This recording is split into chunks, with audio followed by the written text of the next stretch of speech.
ખાલી રોગો નાબૂદી કરવા માટે નથી, એ પહેલું કહી દઉં. પણ આપણે જેમ એન્જિનિયર થવું છે, MBA થવું છે, ડૉક્ટર થવું છે, ગમે તે ભણવું છે, પણ શરૂઆત તો એકડા બગડાથી કરવી પડશે, પહેલા ધોરણથી કરવી પડશે. તો એ રીતે અહીંયા એકડા બગડા એટલે રોગ નાબૂદી છે. જો રોગ નાબૂદી કાંઈ મોટી વસ્તુ નથી, એકડા બગડા છે, પાયો છે શિક્ષણનો. પણ આપણે પહોંચવું છે ક્યાં સુધી? આત્માના કલ્યાણ સુધી.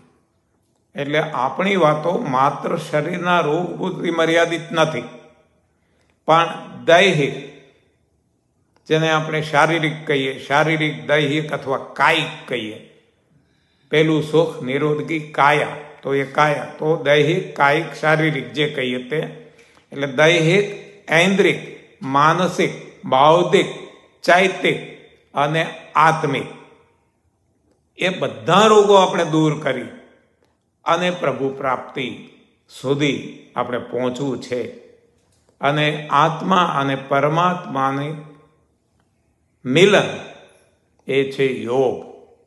એટલે એ યોગ એ આજે આપણે સમય મર્યાદામાં જાણી લેવો છે. આજકાલ આપણે યોગા આખી દુનિયા જાણે, યોગા ડે મનાવીએ, પણ કમનસીબે એ યોગમાંથી આપણે યોગા કરીને એનું આખું મહાત્મ્ય તોડી નાખ્યું, એને એક શારીરિક કસરતોમાં ફેરવી નાખ્યું. ત્યાં જેટલા આપણે યોગાસનો કરીએ, શારીરિક કસરતો કરીએ, જેટલા પ્રાણાયામો કરીએ, અનુલોમ વિલોમ, ભસ્ત્રિકા, કપાલભાતિ, શારીરિક કસરતો સિવાય કાંઈ નથી. અને આસનો, જે યોગાસનો નામ આપણે આપ્યા, પણ એમાં એન્ટી નેચર જ બધું કરીએ છીએ. આપણને ભગવાને આગળ ઝૂકવા માટે શરીરની રચના કરી હોય તો આપણે પાછળ ઝૂકીએ, ચક્રાસન કરીએ. આપણને પગ ઉપર ચાલવાની ભગવાને વ્યવસ્થા કરી હોય, આપણા શરીરની ડિઝાઇનની રચના કરી હોય તો આપણે ચામાચીડિયાને જેમ ઊંધા લટકીએ, શીર્ષાસન કરીએ. આ બધું ઊંધું. હા, એટલે પરિણામ ઊંધા જ મળે. પછી સત્તા ક્યાંથી મળે? સારા ક્યાંથી મળે? તો એ બધી વાતો આપણે સમય પ્રમાણે આગળ કરશું. પણ સૌથી પહેલાં આપણે રોગ નાબૂદ કરવા છે.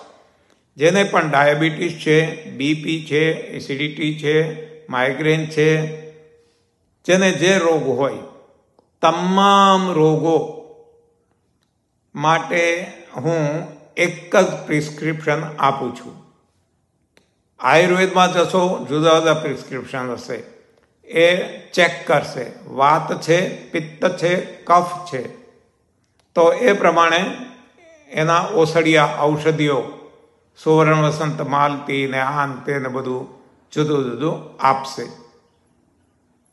ડૉક્ટર આગળ જશું, એલોપેથીના હશે તો એની રીતે વાયરલ ઇન્ફેક્શન ને બેક્ટેરિયા ને એની જે કંઈ ભણ્યા છે એ પ્રમાણે.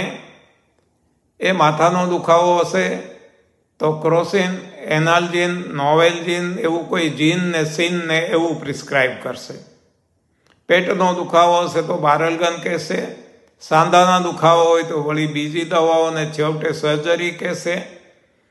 તો દરેક રોગ પ્રમાણે ટ્રીટમેન્ટ કરવામાં આવી. ઇવન યોગામાં પણ કહેવામાં આવે છે, જ્યાં હોય યોગ ત્યાં હોય ન હોય રોગ. ત્યાંય તમને આ રોગ છે તો આ યોગ કરો, આ પ્રાણાયામ કરો, આ યોગાસન કરો, એમ કહેવામાં આવશે. એમ દરેક કોઈ પણ પથિથેરપી આપણે લેશું ત્યાં રોગ પ્રમાણે ઈલાજ છે. અહીંયા રોગ પ્રમાણે ઈલાજ નથી, રોગનો જ ઈલાજ નથી. અહીંયા જે ઈલાજ છે એ કંઈક જુદો જ છે. એ શું છે એ પહેલાં જોઈ લઈએ.